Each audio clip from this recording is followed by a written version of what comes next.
Back to news. Andhra Pradesh రాష్ట్ర ప్రభుత్వం ప్రతిష్టాత్మకంగా విజయవాడ నడిపొడిన 125 అడుగుల అంబేద్కర్ విగ్రహం నిర్మించింది. విగ్రహాన్ని ఈ నెల 19న ముఖ్యమంత్రి జగన్మోహన్ రెడ్డి ఆవిష్కరించనున్నారు. ఈ సందర్భంగా అంబేద్కర్ స్మృతివనంలో జరుగుతున్న ఈ ఏర్పాట్లను APSC commissioner chairman Victor Prasad పరిశీలించారు. పనులు ఎక్కడి వరకు వచ్చాయని అధికారులను అడిగి తెలుసుకున్నారు. ఆవిష్కరణ ఏర్పాట్లను పరిశీలిస్తున్న విక్టర్ ప్రసాద్తో మా ప్రతినిధి కోటేశ్వరరావు ఫేస్ టు ఫేస్. రాష్ట్ర ప్రభుత్వం ప్రతిష్టాత్మకంగా నిర్మిస్తున్నటువంటి విజయవాడలోని స్వరాజ్య మైదానంలో ఏర్పాటు చేసినటువంటి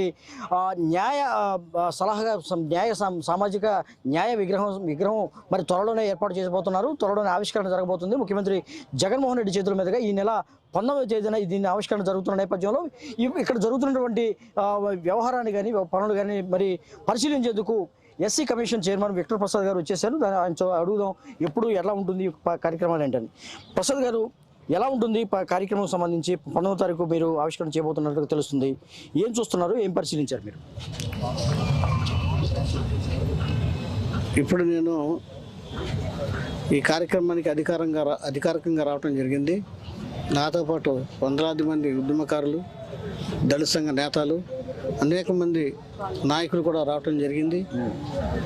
ఇప్పుడున్న పరిస్థితులను బట్టి లోన కొంత వర్క్ జరుగుతుంది కాబట్టి అందరినీ లోనకి తీసుకెళ్ళిపోయాం. కానీ నేను చూసిన వరకు వ్యక్తిగతంగా చూపించడం జరిగింది. ఒక అద్భుతమైన కళాఖండం ఇది. ప్రపంచంలోనే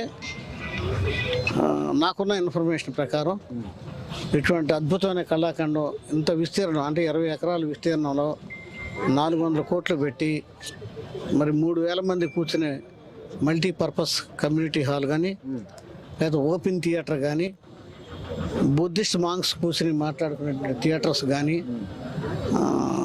లైబ్రరీ 10,000 బుక్స్తో పెట్టే లైబ్రరీ కానీ, మరి చూశారు మీరు ఇక్కడ గ్రీనరీ కానీ, ఆయన అంబేద్కర్ గారి జీవితంలో జరిగిన మధురమైన సంఘటనలు, ఆయన ఎదుర్కొన్నటువంటి పరిస్థితులు కూడా ప్రతి మనిషికి చక్కగా సినిమా ఒక రీల్ చూపించినట్టుగా చేస్తున్నటువంటి ఏర్పాట్లు కానీ అనిర్వచనీయం. ప్రపంచ పర్యాటక కేంద్రంగా రూపుదిద్దుకున్నటువంటి ఈ క్షేత్రం ఏదైతే ఉందో దీనికి చాలాసార్లు ప్రారంభ తేదీలు అయితే ఇచ్చారు. ఏంటి ఇంత తేదీగా ఇంత ఆలస్యం అవడానికి కారణం ఏంటి? జాప్యం జరగడానికి గల ముఖ్య కారణాలు ఏంటి అసలు ప్రధానంగా?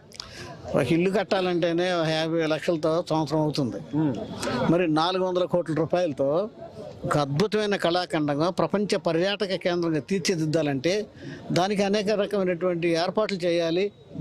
ఆ పని విధానం అంటే ఒక కళాఖండం భావి భారతదేశంలో విజయవాడ నడిబొడ్డులో ఒక అద్భుతమైనటువంటి ఒక చారిత్రాత్మకమైనటువంటి కళాఖండాన్ని రూపించే క్రమంలో కొంచెం లేట్ అవుద్ది.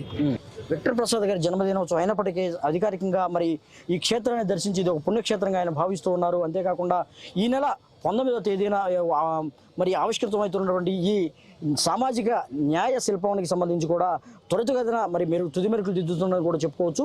2024కు సంబంధించి ఏదైతే ప్రభుత్వం ప్రతిష్టాత్మకంగా ఖచ్చితంగా ఓపెన్ చేయాలనే అంకిత భావంతో ఇక్కడ పనులు జరుగుతున్నాయని కూడా చెప్తున్నారు.